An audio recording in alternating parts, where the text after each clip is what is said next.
तो चलिए अब बात करते हैं मध्य प्रदेश की। भोपाल में मोहन कैबिनेट की बैठक हुई जिसमें कई महत्वपूर्ण प्रस्तावों पर हरी झंडी मिली। प्रदेश के पीडब्ल्यूडी मंत्री राकेश सिंह ने कैबिनेट द्वारा लिए गए फैसलों की जानकारी दी। बैठक में विकास आधारित विभिन्न मुद्दों पर विस्तार से चर्चा की गई। मुख्य उपलब्धियों में भोपाल को 20 दिसंबर को मेट्रो की सौगात मिली है। अब प्रदेश के दो बड़े शहरों इंदौर और भोपाल में मेट्रो सेवाएं शुरू हो चुकी हैं। इसके अलावा केंद्रीय स्वास्थ्य मंत्री जेपी नड्डा 23 दिसंबर को धार और बैतूल में 2 मेडिकल कॉलेजों समेत अन्य विकास कार्यों की सौगात देंगे। केंद्रीय गृह मंत्री अमित शाह ग्वालियर और रीवा का दौरा करेंगे। 25 दिसंबर को एमपी ग्रोथ कॉन्क्लेव आयोजित किया जाएगा। इसमें 2 लाख करोड़ रुपए के निवेश प्रस्तावों के लिए भूमि पूजन किया जाएगा, जिसका निर्माण एमपीआरडी द्वारा कराया जाएगा। इस बैठक में बड़वा धामनोद मार्ग को 4 लेन करने के प्रस्ताव को भी मंजूरी दी गई है, जिसकी अनुमानित लागत 2500 करोड़ रुपए है। साथ ही आंगनबाड़ी सेवा योजना को 2026 से 27 तक लगातार जारी रखने का प्रस्ताव भी कैबिनेट ने मंजूर किया, ताकि समाज के कमजोर वर्गों तक सेवाएं सुनिश्चित की जा सके। अब हम गर्व से कह सकते हैं कि मध्य प्रदेश में 2 शहर इंदौर और भोपाल दोनों में मेट्रो ट्रैक का नेटवर्क स्थापित हो गया है और इंदौर में अब 3.3 किलोमीटर के अंडरग्राउंड मेट्रो रेल प्रोजेक्ट को भी सहमति मिल गई है। इसके लिए हम सभी माननीय प्रधानमंत्री जी और माननीय केंद्रीय मंत्री जी का आभार प्रकट करते हैं। साथ में माननीय मुख्यमंत्री जी के उस विज़न को भी हम सराहते हैं, जिसके कारण ये चीज़ें शीघ्रता से संपन्न हो रही हैं।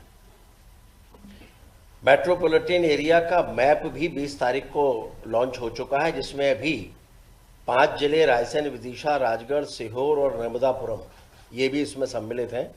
इसमें 12 नगरीय क्षेत्र और 30 तहसील सम्मिलित होने वाली हैं। कुल मिलाकर 2524 गांव और 12,099 वर्ग किलोमीटर का क्षेत्र इसमें सम्मिलित होने जा रहा है। मेडिकल कॉलेज जो पीपीपी आधारित हैं, इनका भूमि पूजन भी माननीय नड्डा जी, जो हमारे राष्ट्रीय अध्यक्ष भी हैं और केंद्रीय स्वास्थ्य मंत्री हैं, उनके द्वारा 23 तारीख को ये होने जा रहा है। और पहले चरण में धार में पूर्वाह्न में भूमि पूजन और अन्य विकास कार्यों का लोकार्पण करेंगे और उसके बाद बैतूल जाएंगे और बैतूल में भी मेडिकल कॉलेज के भूमि पूजन के साथ अन्य विकास कार्यों के भी भूमि पूजन और लोकार्पण वो करने जा रहे हैं। और वृंदावन ग्राम के संदर्भ में आप सभी को विदित है ही कि ये भी एक बड़ी महत्वपूर्ण योजना मध्य प्रदेश सरकार ने प्रारंभ की है।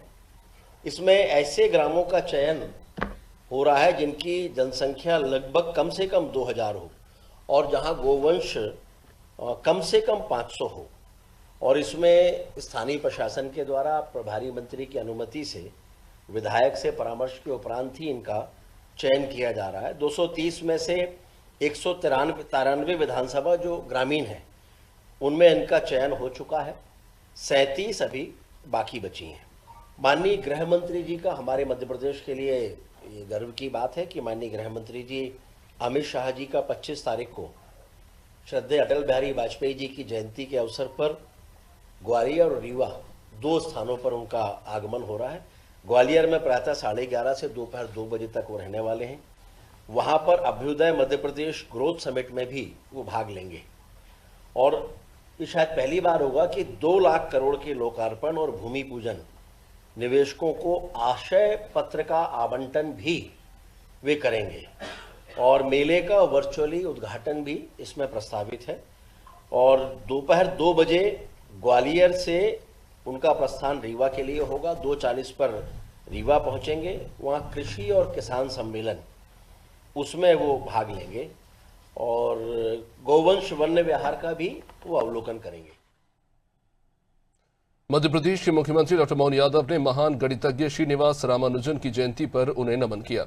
इस दौरान सीएम ने सोशल मीडिया पर लिखा कि राष्ट्रीय गणित दिवस के अवसर पर सभी देशवासियों को हार्दिक बधाई और शुभकामनाएं। वैदिक काल से ही भारत के महान गणितज्ञों और विद्वानों ने गणित के निरंतर परिष्कृत किया और अपने अद्वितीय ज्ञान और शोध के माध्यम से विश्व को इस महान विद्या से परिचित कराया। गणित ने विज्ञान, तकनीक और मानव प्रगति में महत्वपूर्ण भूमिका निभाई है।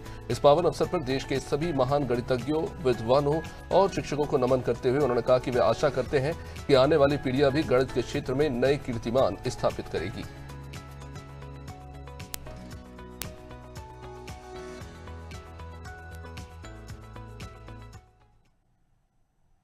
नई दिल्ली में मुख्यमंत्री डॉक्टर मोहन यादव ने भाजपा के नवनियुक्त राष्ट्रीय कार्यकारी अध्यक्ष नितिन नवीन से आत्मीय भेंट की।